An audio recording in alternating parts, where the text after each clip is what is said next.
नाजरीन कराम, हम इस वक्त मौजूद हैं custom intelligence office Lahore region Iqbal town में। यहाँ हम कस्टम के अफसरान से मुलाकात करेंगे और उनसे मालूम करेंगे कि लाहौर कस्टम इंटेलिजेंस स्मगलिंग के मकरू धंधे की रोकथाम के लिए क्या इकदाम कर रहा है और अब तक उन्होंने कितने समंदरों को हिरासत में लेकर उनसे जुर्मानों की मद में कितना रेवन्यू कौमी खजाने में जमा करवाया है। आइए अंदर चलते हैं और अफसरान से मिलकर उनसे मालूम करते हैं।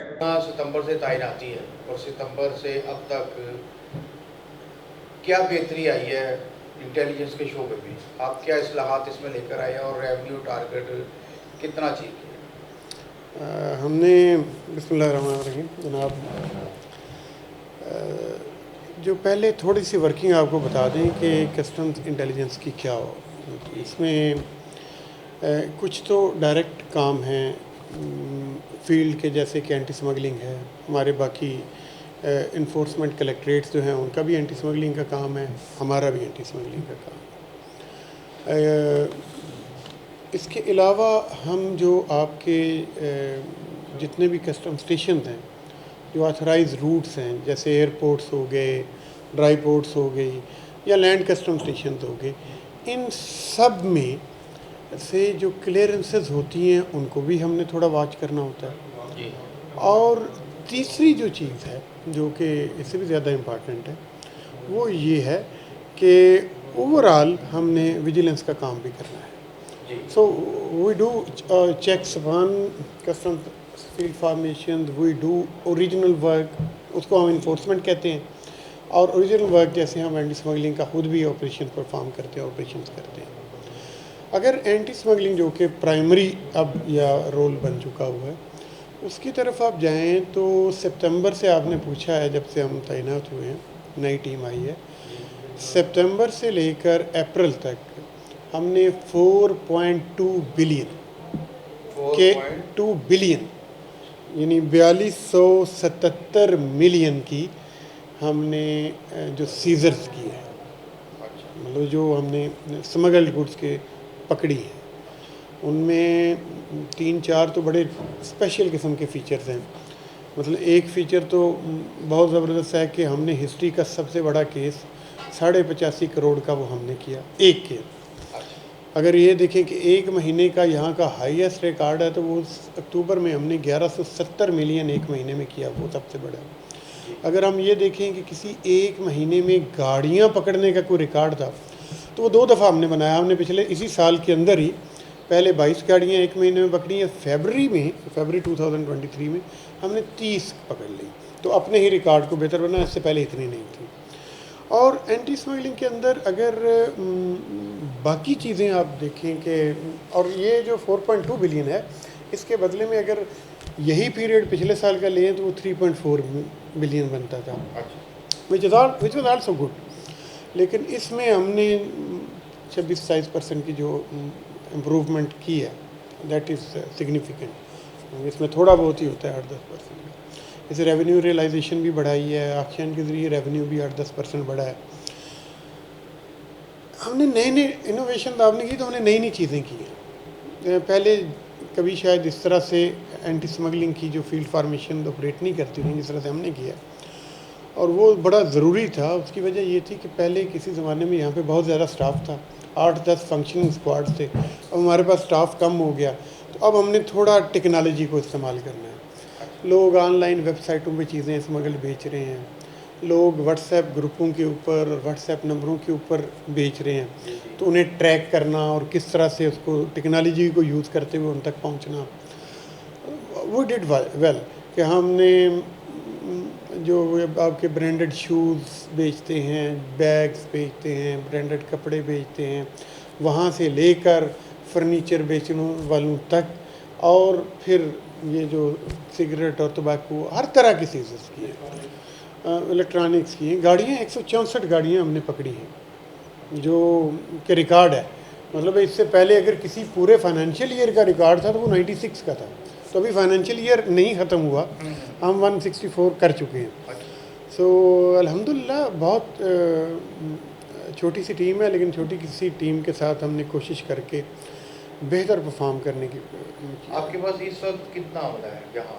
ये जो कि नहीं इंटेलिजेंस के इंस्पेक्टर्स हैं, जो देखिए इन्फोर्समेंट के हैं, जो कि फील्ड में जाके नहीं जो फील्ड है हमारा उसे एंटी स्मगलिंग कहते हैं। इन्फोर्समेंट हमारा जो है वो ड्राई पोर्ट्स और एयरपोर्ट्स के ऊपर चेक जो है। है अब सिर्फ मैं बता दूं कि जो एंटी स्मगलिंग में हमारे पास बताएंगे तो स्मगलरों को फ़ायदा होगा, बहुत थोड़े सिपाही हैं और 2 इंटेलिजेंस ऑफिसर्स हैं, लेकिन हम उन्हें ज़रा इस्तेमाल अच्छे तरीके से कर लेते आपका हैं। एरिया कितना बड़ा है? एरिया हमारे पास साहिवाल डिवीज़न से लेकर लाहौर, शेखुपुरा, गुजरांवाला और Gujrat division up to Jhelum river, अच्छा, ये झेलम सब तक? जी। अच्छा तो हमारा एक ऑफिस सब ऑफिस गुजरांवाला में भी है जी। और एक फील्ड इंटेलिजेंस यूनिट ओकाड़ा में अप्रूव हुआ है, लेकिन स्टाफ ना होने की वजह से हम उसे ऑपरेशनल नहीं कर सकते अभी। रिसोर्सेज भी गवर्नमेंट के पास हो सके थोड़े कम हैं। हम मोस्टली लाहौर से ही ऑपरेट कर रहे होते हैं, लेकिन हम Intel based totally information based operations करते हैं। अच्छा रिजवान बशीर साहब, एक बड़ा अहम सवाल है कि हमारी जितनी भी हम यहाँ अशिया इस्तेमाल करते हैं पाकिस्तान में, उसका 80% जो है वो इम्पोर्टेड होता है, इम्पोर्टेड है। पता नहीं कोई कंज्यूमर सर्वे होगा, मुझे ये नहीं पता, मुझे नहीं पता कि जितनी भी हम यहाँ लग्जरी अशिया जो आइटम्स है वो यूज़ करते हैं वो इम्पोर्टेड होती है 80%, ठीक है। आप बड़े स्टोरों की बात कर रहे होंगे जी कि हाँ। शायद वहाँ पे और तो हमारी जो है ना इम्पोर्ट वो 80% है और हमारी जो एक्सपोर्ट है वो 20% है, या आप ये कह लें। ये देखिए ये जो है ना, तो इसमें जो बाहर से इम्पोर्टेड चीज़ें यहाँ आती हैं उनकी बहुत ज़्यादा भरमार है और वो बहुत ज़्यादा है।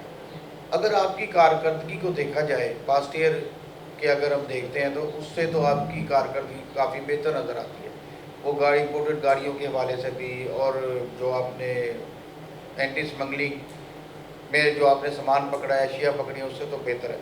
लेकिन अगर हम ओवरऑल इसको सारा देखें, कस्टम इंटेलिजेंस जो लाहौर है हमारा, जो इसको आप लाहौर रीजन कहते हैं, इसकी जो कारकर्दगी है, इसकी दीगर जो हमारे सूबे हैं उसके अगर हम कंपैरिजन करें तो वो कहाँ खड़े हैं लाहौर रीजन? देखिए वो हम किसी के साथ इसलिए नहीं कंपैरिजन करते क्योंकि हर एक की पेक्यूलियर इन्वायरमेंट है। बॉर्डर एरियाज़ जो हैं उनकी एक ख़ास किस्म की वो they can't be compared with the हम तो कंपैरिजन करते हैं कि इस ऑफिस का इससे पिछले साल क्या था और अब क्या है, तो उस हिसाब से हम चूँकि कंफर्टेबल हैं, मतलब हम उनसे बेहतर हैं, तो फिर हम कहते हैं कि that is good. As such जो आप कह रहे हैं कि ये जो अशिया की भरमार है उसमें 3-4 चीज़ें होती हैं। कंज्यूमर पैटर्न होता है सोसाइटी के अंदर, पैसे की रेल पेल या फाइनेंस या ब्लैक मार्केट है, वट जो भी है, आप डिमांड और सप्लाई की गैप इकनॉमिक्स में कहते हैं। उस गैप को पूरा करने के लिए जब अगर गवर्नमेंट ने बंदिशें लगाई इंपोर्ट के ऊपर, तो जिस तरफ आप इशारा कर रहे थे, स्मगलिंग थोड़ी बढ़ी। ठीक। उस स्मगलिंग की को हमने सरकोबी की। हम इस हद तक कामयाब हुए कि हमने सेंटर से लोग गोडाउन उठा के शहर से पेरिफेरी में ले गए। जब हमने रायवंड और इधर उधर बाहर भी हमने छापे मार के वो गोडाउन पकड़े, तो ये साहिवाल और उससे पीछे ले गए और बहुत दूर दूर चले गए। इसका मतलब है कि हम एक्ट कर रहे हैं तो ये पीछे जा रहे हैं। अब एक चीज़ मैं कहने लगा हूँ, ये बड़ी इम्पॉर्टेंट है कि कंटेनर में माल लाहौर में स्मगल नहीं आता, इतनी डिटेरेंस है। अच्छा। कि अगर वो उतारेंगे तो लाहौर के सेक्शन से बाहर उतारेंगे, वहाँ छोटे छोटे मजदूम में, शाहजोर में, इवन सिगरेट के मामले में तो वो छोटी छोटी गाड़ियों में हमने कारें पकड़ी हैं जिनमें स्मगल कपड़ा, या हमने बिल्कुल ये शाहजोर ये जो चिंगची टाइप है बाहर सामान उतार के इन पे थोड़े थोड़े सिगरेट या इस तरह करके वो ला रहे हैं, ये बसों में ला रहे हैं, क्योंकि उन्हें पता है कि यहाँ जाएंगे तो अगर पकड़ा गया तो बड़ा नुकसान हो जाएगा।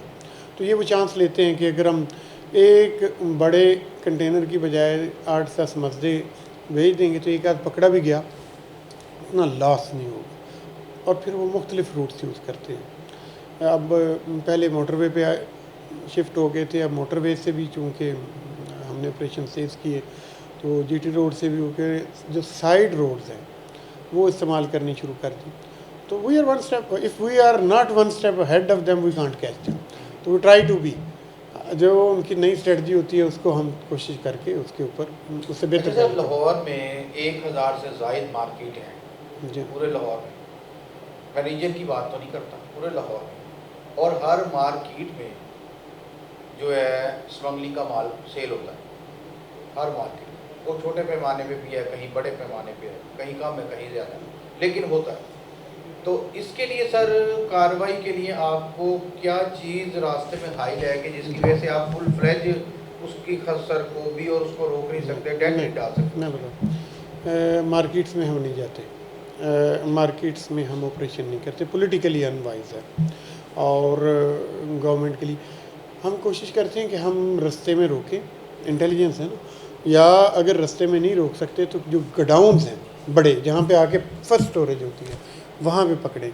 हम थोड़े थोड़े माल के लिए मार्केटों में वहाँ पे शोर भी मचता है और लोग स्ट्राइक भी करते हैं और ये वो, तो we do not want to disturb. उसमें हमें कंफर्म भी नहीं होता कि कितने आज क्रॉस करके आया है, क्या कितना उनके पास डीडियाँ शीडियाँ भी होती हैं, कितना इनका जेन्युइन है कितना नहीं, इस्टेब्लिश करना भी मुश्किल हो जाता है।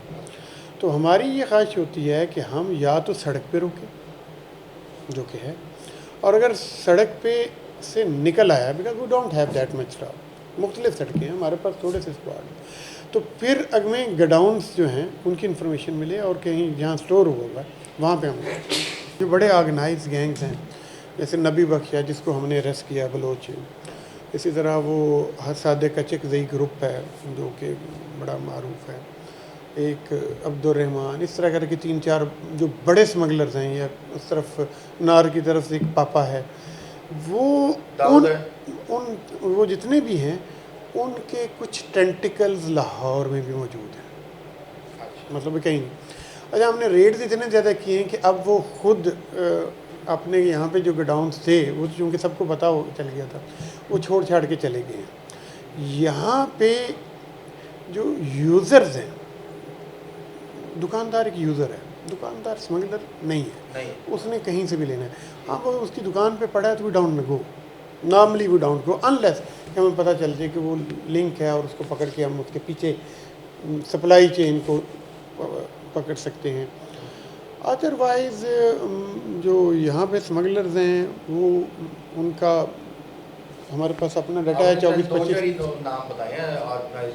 नहीं नहीं, ये सारे पाकिस्तान लेवल के आर्गेनाइज स्मगलर्स। अच्छा, लाहौर के हमारे पास एक लिस्ट बनी हुई है, वो 23-24 लोग हैं जो किसी न किसी तरह से इंटरलिंक्ड हैं, लेकिन वो प्योरली स्मगलिंग का काम करने वाले उनमें से कम है, मिक्स करते हैं, कुछ इंपोर्टेड माल रख लिया, कुछ स्मगल रख लिया, साथ डीडियाँ भी रख ली, सेल्स टैक्स इनवाइसें भी रख ली, कुछ सेल्स टैक्स इनवाइस काटे बगैर करके भी। करते हैं, हाँ, जैसे ओवरऑल, प्योरली नहीं है जी हाँ, ओवरऑल। जिनको हम कहेंगे ऑर्गेनाइज स्मगलर है। और ये अच्छा सर, इसमें एक चीज़ और बताएं कि आपने जितने भी आप स्मगलर्स को पकड़ते हैं, अरेस्ट करते हैं, उनका माल पकड़ते हैं और फिर उसको ऑप्शन कर देते हैं, आपका ये प्रोसीजर कि आप उस माल को ऑप्शन कर देते हैं और ऑप्शन में चाहे वो स्मगलर ही आके उसको दोबारा से करके ऑप्शन कोई भी ले, कोई भी ले, ओपन कोई ऑप्शन आप ओपन करते हैं।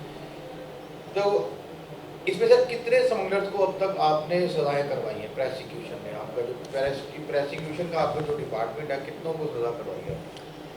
देखिए, अभी हमारी जो हैं वो 64 से ज़्यादा FIRs जो हैं वो हमने अभी रजिस्टर किए हैं। इस नंबर से अब तक? नहीं, इस नंबर से अच्छा। थोड़ा सा पीछे चले, जो भी फुली एक्टिव FIRs की बात मैं कर रहा हूँ।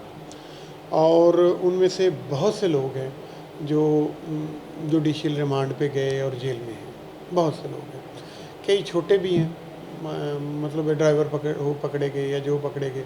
अब सामान के साथ नॉर्मली ड्राइवर ही होता है, जी जी। और ड्राइवर का कई दफ़ा उतना कसूर नहीं होता, बल्कि होता है कई, अक्सर तो यही देखा गया है।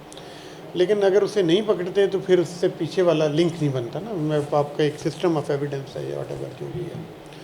तो बड़े से बड़ा जो स्मगलर पकड़ा वो तो नबी बख्श हिमसेल्फ था, इसके अलावा दरमियाने हमने कई पकड़े हैं, कई गैंग्स पकड़े हैं हमने। गाड़ियों की स्मगलिंग का एक ऑर्गेनाइज गैंग बस्ट किया जो कि वो हमारे इन्फॉर्मर के तौर पर ही काम कर रहा था, अच्छा, बीच में इस तरह के लोग भी थे। और फिर इसी तरह हमने अभी रिसेंटली भी 1-2 गैंग्स ऐसे बस्ट किए हैं जो हमने और एनफोर्समेंट कलेक्ट्रेट ने मिल के किए हैं, जो जिसमें से कुछ ऑफिशियल्स भी इन्वॉल्व थे, उनको भी अरेस्ट लाहौर में किया। सर नॉन कस्टम पेड गाड़ियों का बड़ा गैंग जो है वो सरगर्म है। और बहुत ज़्यादा एक्टिव है। हमें इन्फॉर्मेशन दें ताकि हम उसे पकड़ तो सकें। अभी रिसेंटली एक्साइज के पास 750 गाड़ियों का एक स्टैंडर्ड जो है वो ओपन हुआ है और उसमें एक ईटीओ और एक इंस्पेक्टर जो है उस पर नैब में इंक्वायरी भी चल रही है।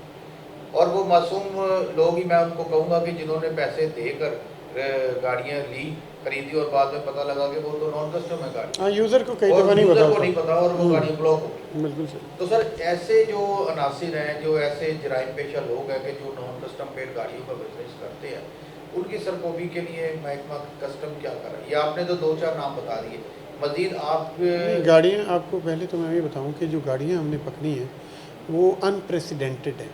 मतलब है, मैंने आपको बताया कि हम अभी हमारा टारगेट ये है कि हो सकता है हम साल ख़त्म होने तक 200 की फिगर को भी टच कर लें, डबल सेंचुरी बना लें। आज तक सेंचुरी नहीं बनी थी। अच्छा, वो छोड़ नहीं दिया। उसमें जो नॉर्मली हमने देखा ना, जो आम यूज़र है, एक वकील है वो लेके फिर रहा है, या कोई एक साफ़ी है, या कोई एक उस्ताद है, या कोई आम शहरी है, तो हम हर एक के ऊपर एफआईआर नहीं काटते। नहीं काटते? हर एक के ऊपर नहीं अच्छा। काटते। हम we are intelligence, so we are hunt for the gangs, कि भाई आपने कहाँ से ली, किससे ली, क्यों ली, वो इन्वेस्टिगेशन है। मैंने आपको बताया कि गाड़ियों के 2 ऑर्गेनाइज्ड गैंग्स हमने बस्ट किए हैं। ऑर्गेनाइज्ड गैंग, उनमें से कुछ बंदे पकड़े गए, और वो चूँकि ऑर्गेनाइज्ड हैं, वो कोयटा से लेकर पेशावर तक उनके टेंटिकल्स फैले हैं। कोई इस्लामाबाद बंदा बैठा है, कोई कोयटा बैठा है, कोई उधर बैठा है। हमने एमनेस्टी स्कीम का भी एक गैंग बस्ट किया है, अच्छा। जो कि एक जॉर्डन एम्बेसी की गाड़ियों के साथ वो अच्छा। उनके साथ मिल के गाड़ियों को मिस यूज़ कर रहे थे। मिस यूज़ वो नॉर्मल ऑथराइज रूट से आती थी, एग्जाम्पशन की वाली गाड़ियाँ। हमने जो स्मगल गाड़ियाँ ला के बेचने वाले या चोरी करके बेचने वाले गैंग को भी बस्ट किया। सो कई लोग बिहाइंड द बार से, कई अभी भागे हुए हैं, मफरूर हैं, वट एवर। अच्छा सर, ये जो आपका ऑप्शन वाला शोबा है, इसको ये किस तरह वर्किंग करता है, इसकी क्या वर्किंग है? देखिए, ऑक्शन में जो हम फ़र्ज़ करें कोई भी गुड्स पकड़ी हैं, गाड़ियाँ पकड़ी हैं, वो जब ज़ब्त हो जाती हैं और उनकी अपील आगे नहीं होती, तो हमारा जो एंटी स्मगलिंग का डिपार्टमेंट है, वो तो गाड़ी स्टेट वेयर हाउस में डिपॉजिट करा देता है। वो स्टेट वेयर हाउस का और एंटी स्मगलिंग की ब्रांचेस ये मिलके केस को रेफ़र कर देती हैं ऑक्शन ब्रांच को। वो एक सेपरेट है, उनके एसी भी अलग है। तो वो एसी साहब या एडिशनल डायरेक्टर या डिप्टी डायरेक्टर जो ऑक्शन होगा, उसको हमारा ऑक्शन का एक शेड्यूल होता है, उसमें डाल के वो सर्कुलेट कर देता है पब्लिक। तो जो नेक्स्ट ऑक्शन होनी होती है उसमें उससे पहले उसकी रिज़र्व प्राइस लगती है। वो अप्रेजमेंट कलेक्ट्रेट लगाता है, वो हम नहीं लगाते, हम कलेक्ट्रेट से लगवा लेते हैं। उस रिज़र्व प्राइस के हिसाब से उसको ऑक्शन में हम ले जाते हैं। वो ऑक्शन ओपन है, कोई बंदा एनीबॉडी, क्योंकि वो हमने इश्तहार भी दिया होता है FBR की पोर्टल पे, वेबसाइट पे भी ऑक्शन का पूरा शेड्यूल विद ऑल डिटेल्स मौजूद होता है। अभी भी सैटरडे को हमारी ऑक्शन है, वो मौजूद है सारा। तो वो लोग आते हैं और वो नॉर्मल तरीक़ाकार है जिस तरह बाकी चीज़ें। अच्छा सर, मुबैना तौर पर कहा जाता है कि ये जो ऑक्शन होती है, इसमें कुछ मखसूस लोग हैं, मखसूस कुछ किस्म के लोग हैं कि जो वही ऑक्शन में आते हैं, वही लेते हैं, और वही जो है ना ज़्यादातर माल लेके जाते हैं और दूसरों को किसी को वो लेने नहीं देते। इसके बारे में आप क्या कहें? ये बात आपकी किसी हद तक ठीक है। उसकी वजह ये है कि ये प्रोफेशनल्स हैं कुछ, जो कि चीज़ें आते हैं ऑक्शन में वही बोली देते हैं। अगर कोई शरीफ आदमी आ गया है तो उसको चीज़ महंगी ले लेते हैं ताकि हमारे पास ही रही है, कोई ना लोगों को डिस्करेज किया कोई जाए। और ना ले सके। हमने लोगों को इनकरेज करने की बहुत कोशिश की। हमने थोड़ा सा इससे फार्मूला बदला है। फार्मूला ये बदला कि ये तो शेड्यूल तो लगा दिया, हम फ़र्ज़ करें कपड़ा ऑक्शन करना है तो आएँ, अच्छा। ठीक है। टायर ऑक्शन करने हैं तो टायर मार्केट के जितने भी इम्पोर्टर्स हैं या जो जायज़ तरीके से काम करने वाले लोग हैं, आप प्लीज़ आएँ तो सही ना। कितने वो महंगी चीज़ें ख़रीदेंगे, 1 लेंगे, 2 लेंगे, 4 लेंगे, अल्टीमेटली वो छोड़ देंगे। तो कभी कभार हम कामयाब हो जाते हैं, लेकिन मोस्ट ऑफ़ द टाइम हम इतने कामयाब नहीं हो पाते। उसकी वजह है कि हम खुद तो ख़रीद नहीं सकते, हमने तो जो हाईएस्ट बिड है उसके ऊपर ही देना है। और हाईएस्ट बिड अगर वही लोग दे रहे हैं तो फिर हम मुल्क का कानून है, हम उन्हें मना नहीं कर सकते अच्छा सर, अनलेस कि कोई कोई उनकी रॉन्ग डूइंग सर सामने आए। कितने अरसे से आपके पास ये जो गाड़ियां खड़ी हैं आपके इधर वेयर हाउस में, इसके अलावा भी आपका कोई वेयर हाउस है? हमारे 4 वेयर हाउस हैं, 3 वेयर हाउस और हैं और वो बहुत बड़े बड़े, यानी एक वेयर हाउस ये है, ये इलामा इकबाल टाउन, ये छोटा है। इसके बाद शाहपुर कांजरा में 2 वेयर हाउसेज हैं अच्छा और ठोकर न्याज बेग में एक बहुत बड़ा वेयर हाउस है। तो वो वैसे सारे भरे भरे पड़े हैं अच्छा और कोशिश करते हैं कि हम ऑक्शन करें। अभी ऑक्शन शेड्यूल 30-35 पेजेस का है अभी भी, जो इस तो सैटरडे सर ये जो गाड़ियां यहाँ खड़ी हुई हैं इतने अरसे से, ये बहुत अरसे से खड़ी हुई है, ये इसकी क्या वजह है कि ये गाड़ियां देखिए, खराब हो रही है, डैमेज जो हो रही है, ये रेवेन्यू आपको बेहतर आ सकता है? देखिए, गाड़ियाँ 2 तरह की हैं। एक वो जो टेम्पर्ड या कट एंड वेल चेसेस वाली हैं, वो ऑक्शन नहीं हो सकती, नहीं होती? वो ऑक्शन की नहीं जा सकती। फिर एज ए अच्छा, कानून, एज पर लॉ जो है हाँ वो जी, कानून में ये है कि वो गाड़ी या तो महकमे कोई सरकारी इस्तेमाल कर लेगा, अच्छा किसी सरकारी ऑर्गेनाइजेशन को दी जा सकती है टोकन मनी पे, वो ऑक्शन नहीं की जा सकती, क्योंकि उसका तो मतलब है आप प्रमोट कर रहे हैं ना 2 नंबरी। अच्छा अगर आप टेम्पर्ड है तो वही टेम्परिंग करके किसी और गाड़ी पे लगा लेंगे, 10 और गाड़ियों पे लगा लेंगे, तो वो ऑक्शन नहीं की जा सकती। अच्छा जो नॉन टेम्पर्ड गाड़ियाँ हैं, जो NCP है, उनको हम ऑक्शन करते हैं।